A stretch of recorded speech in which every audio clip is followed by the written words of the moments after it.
For centuries, marijuana has been used in a whole host of different cultures, but what you may not know is that its modern scientific foundations began in the 19th century, just before its worldwide demonization started taking root. Marijuana seemed to be the pop culture drug of the 20th century, from the cannabis hysteria during the Jazz Age and the Great Depression to the rock and roll of the 1960s and 70s. It's not a drug we expect to see in earlier eras. But humanity's use of marijuana, according to the University of Sydney, dates back to at least 2800 BC. It was introduced in ancient Greece and Roman society as medicine from Asia. The Roman author and naturalist Pliny the Elder described its use in treating joint pain, gout, upset stomach in animals, and ear infections. However, according to New Scientist, marijuana use in the West was curbed after Pope Innocent VIII condemned it in 1484.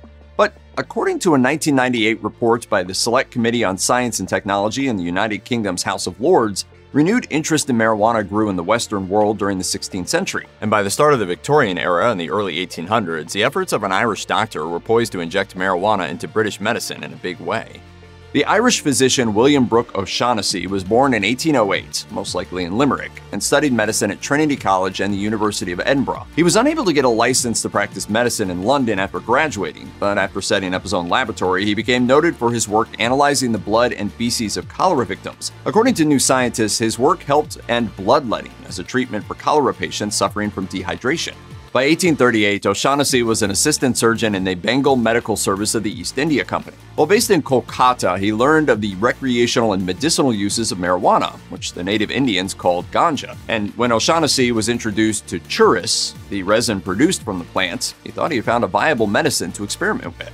According to New Scientist, after experimenting on a variety of animals, none of which suffered any harm regardless of the size of the dose, O'Shaughnessy used churris to treat 3 male patients suffering from rheumatism. At first, the drug only seemed to affect one man, who became excessively chatty and hungry before falling asleep. That same patient later became cataleptic, while another broke into hysterical laughter.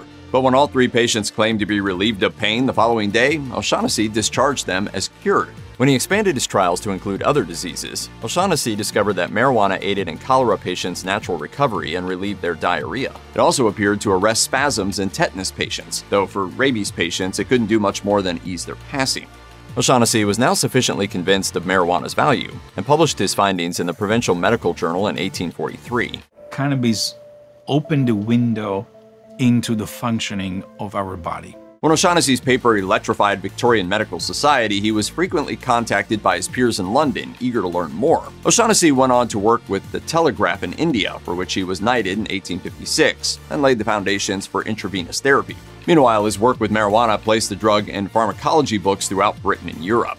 Per the 1998 UK House of Lords report, after marijuana was accepted as a viable medicine by Victorian Britain, it was primarily administered via oral tinctures, an extract dissolved in alcohol. And by the start of the Victorian era in the early 1800s, the efforts of an Irish doctor were posed to inject marijuana into British medicine in a big way. According to Professor James Mills of Gresham College, marijuana was used as a general sedative, an aid in childbirth, a treatment for insanity, and even a treatment for painful menstrual periods. Among those who promoted marijuana's use for menstrual pain was the British physician John Russell Reynolds. According to the journal Advances in Clinical Neuroscience and Rehabilitation, he became a physician to the royal household in 1879. But this appointment has sometimes been misunderstood as Reynolds being Queen Victoria's personal physician. As a result, the book Women in Cannabis, Medicine, Science, and Sociology claimed that during Reynolds' tenure, the Queen routinely took indica to deal with her menstrual pain. But as the House of Lords report noted, there's no proof that Victoria used any marijuana, especially since Victoria was 60 years old by the time Reynolds began working for the royal family. While Victorian society found marijuana a useful treatment for everything from migraines to epilepsy, it wasn't always a reliable medicine. Synthetic pharmacology began to take off in the late 19th century, but the active ingredient in marijuana wasn't discovered until 1964. Raphael Mechoulam isolated THC, the psychoactive cannabinoid that makes users feel high.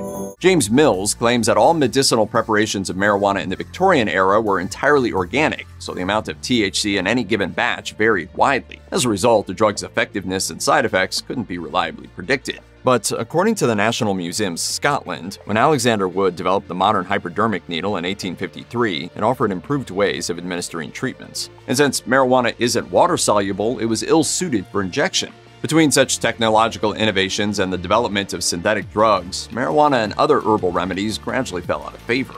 Practical considerations and the drug's own limits drove marijuana's decline toward the end of the Victorian era. It simultaneously gained a sinister reputation in Britain and America. According to James Mills, the Allahabad newspaper The Pioneer reported on the growth and sale of marijuana and its effects on mentally ill patients in British-controlled India in 1891. The paper argued that ganja had more harmful effects than opium, pointing to the alleged widespread use of marijuana among asylum patients. The Pioneer's claims soon attracted attention in the British House of Commons, especially among anti-opium politicians.